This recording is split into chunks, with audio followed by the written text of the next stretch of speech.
Hello guys, good morning. Welcome to my vlog. Ito guys, harvest natin yung ating papaya. Daming guys, nagsabay-sabay naghinog. Kasi guys, kasi pa ano na siya.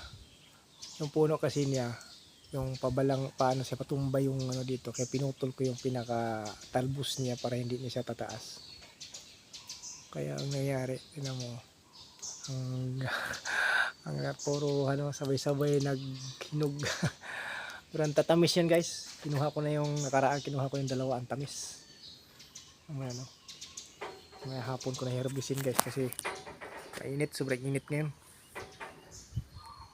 At least mamaya hapon medyo malamig-lamig na. Pwede niyan. Puro dilaw na yan guys, oh. Ayan. Pwede na yan gawin.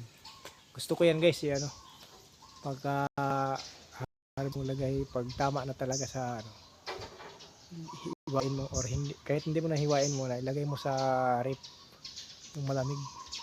Pag malamig na at saka mo hiwain, kainin ka, sarap niyan. Sarap talaga pag lalo na pag ganyang hinog sa puno. Mas masarap kasi yung hinog sa puno guys kaysa yung kinuha mo na matanda pa tapos pinapahinog mo lang sa tabi, sa sulok.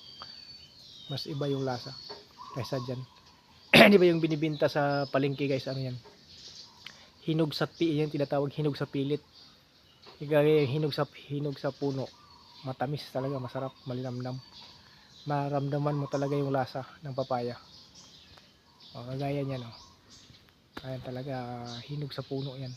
Malalaki yan guys. Maya harvestin na ko yan. Hindi lang kasi kakain yan guys, pati yung mga kasamahan ko, lahat kami dito kakain yan, kaya okay yan.